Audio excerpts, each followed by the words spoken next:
नमस्कार दोस्तों, आप सभी का हमारे चैनल में बहुत बहुत स्वागत है। आइए आज के इस वीडियो में हम हल छठ की व्रत कथा, पूजा विधि एवं महत्व के बारे में जानें। हिंदू धर्म में हर साल भाद्रपद माह के कृष्ण पक्ष की षष्ठी तिथि को हर छठ का त्योहार मनाया जाता है। इसे हल छठी, कमर छठ अथवा छठ महारानी का भी व्रत कहा जाता है। हर छठ का व्रत संतान की दीर्घ आयु और उनकी संपन्नता के लिए किया जाता है। इस दिन माताएं संतान की लंबी उम्र के लिए व्रत रखती हैं और पूजा करती हैं। इस व्रत को करने से पुत्र पर आने वाली सभी संकट दूर हो जाते हैं। मान्यता है कि इस दिन भगवान कृष्ण के बड़े भाई बलराम का जन्म हुआ था। ऐसा माना जाता है कि द्वापर युग में श्री कृष्ण के जन्म से पहले शेषनाग ने बलराम के रूप में जन्म लिया था। बलराम जी का शस्त्र हल है, इसीलिए इस दिन महिलाएं हल चले हुए जमीन पे चलना और उसमें उत्पन्न सामग्री का उपयोग नहीं करती हैं। आइए अब हम हल छठ की व्रत कथा को जानें। मथुरा के राजा कंस अपनी बहन देवकी को विवाह उपरांत विदा करने जा रहे थे तो आकाशवाणी हुई। उस आकाशवाणी के वचन को सुनकर कि देवकी का 8वां गर्भ तेरी मृत्यु का कारण बनेगा, अपनी बहन बहनोई को कारागार में डाल दिया। वासुदेव देवकी के 6 पुत्रों को एक एक कर कंस ने मार डाला। जब 7वें बच्चे ने जन्म का समय नजदीक आया तो देवर्षि नारद जी वासुदेव और देवकी से मिलने पहुंचे और उनके दुख का कारण जानकर देवकी को हल छठी देवी के व्रत रखने की सलाह दी। देवकी ने नारद जी से हल छठी व्रत का महिमा व कथा पूछी तो नारद ने पुरातन कथा कहना प्रारंभ किया कि चंद्रोत नाम का एक राजा हुआ था जिनको एक ही पुत्र था। राजा ने राहगीरों के लिए एक तालाब खुदवाया, किंतु उसमें जल न रहा, सूख गया। राहगीर उस रास्ते से गुजरते और सूखे तालाब को देखकर राजा को गाली देते थे। इस खबर को सुनकर राजा दुखित हुआ कि मैंने तालाब खुदवाया, मेरा धन व धर्म दोनों ही व्यर्थ गया। उसी रोज रात राजा को स्वप्न में वरुण देव ने दर्शन देकर कहा कि यदि तुम अपने पुत्र का बलि तालाब में दोगे तो जल भर जाएगा। सुबह राजा ने स्वप्न में कही बात दरबार में सुनाया और कहा कि मेरा धन व धर्म भले ही व्यर्थ हो जाए, पर मैं अपने पुत्र की बलि नहीं दूंगा। यह बात लोगों से होता हुआ राजकुमार तक पहुंचा तो वह सोचने लगा कि यदि मेरी बलि से तालाब में पानी आ जाए तो लोगों का भला होगा। यह सोचकर राजा अपनी बलि देने में बैठ गया।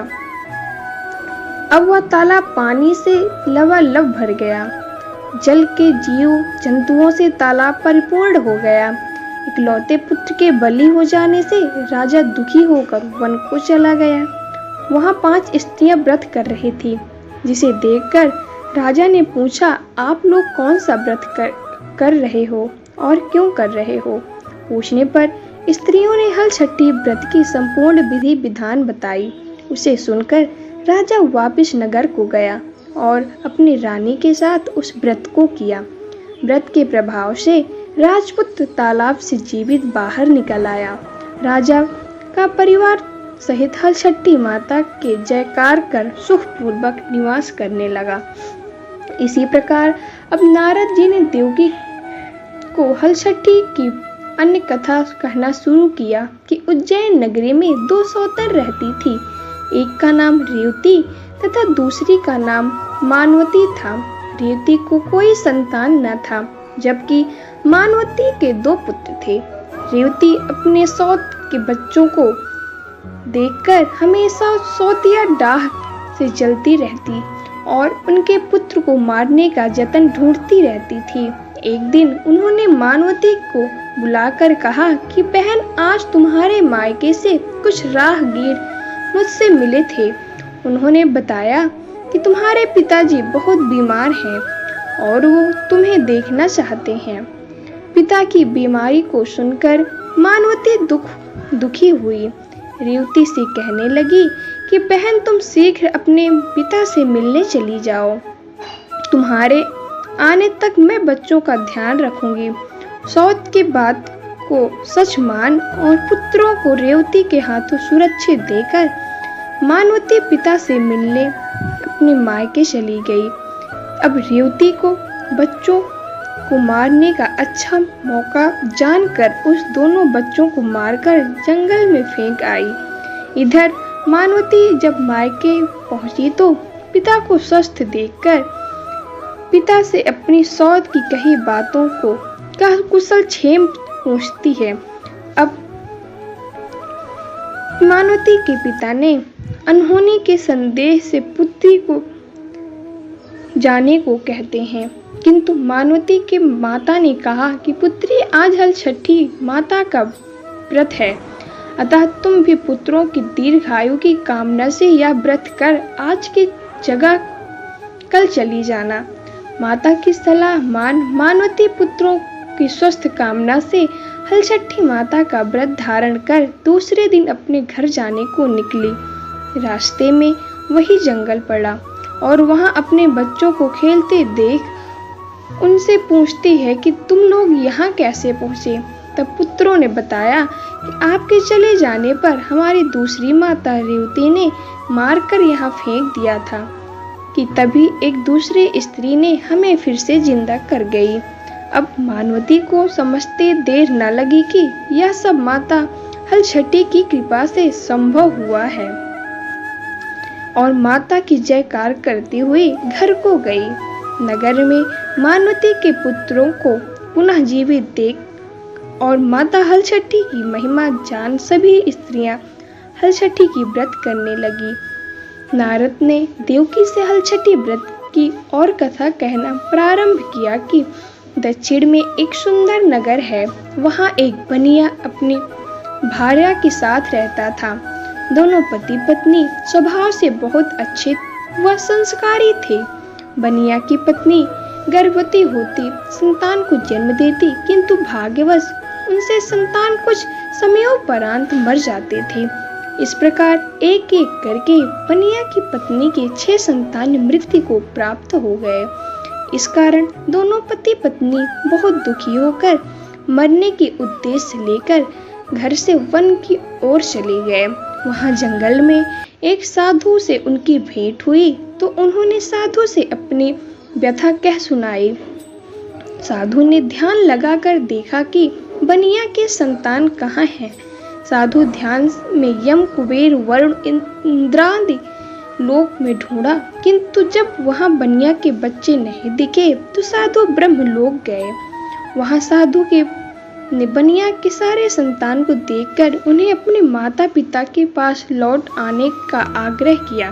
बच्चों ने वापस लौटने से मना करते हुए कहा कि मुनिवर, इससे पूर्व हम कई बार जन्म ले चुके हैं। हम किस किस माता पिता को याद रखें, उनके पास जाएं। हम जन्म, मृत्यु और गर्भ के चक्कर से अब मुक्त हैं, अतः अब नहीं जाना चाहते।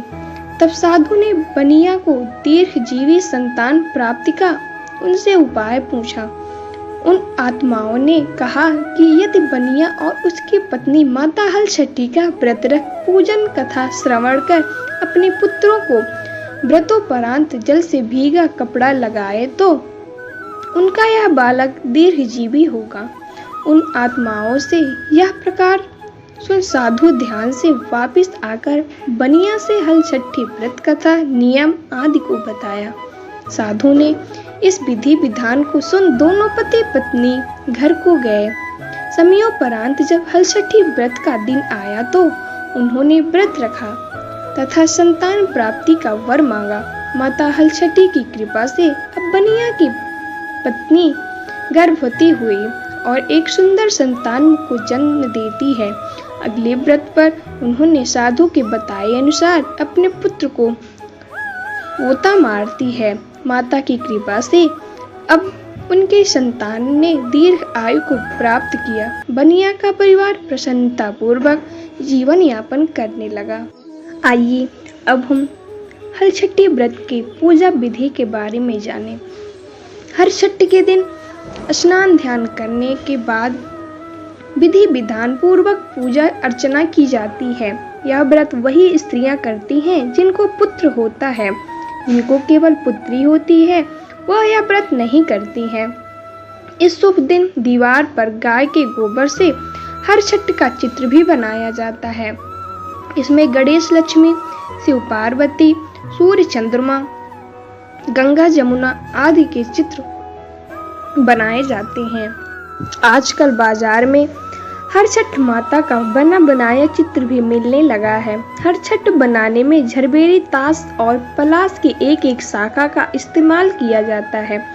पूजा में 7 प्रकार के भुने हुए अनाज का भोग लगाया जाता है। पूजा के लिए 7 तरह के अनाज जैसे धान, गेहूं, चना, मटर, मक्का, ज्वार, बाजरा, अरहर चढ़ाए जाते हैं।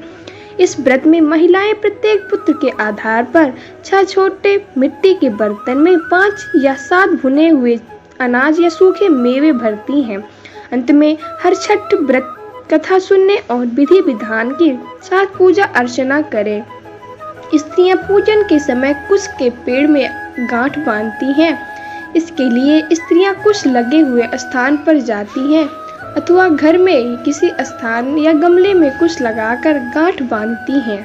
पूजा के बाद की महिलाएं भैंस के दूध से बने दही और महुआ को पलाश के पत्ते पर खाती हैं। इस दिन महिलाओं के द्वारा इस व्रत में हल से जुते हुए अनाज और सब्जियों का सेवन नहीं किया जाता है। इसलिए महिलाएं इस दिन तालाब में उगे पसही, तिन्नी का चावल, पचहर के चावल खाकर व्रत रखती हैं।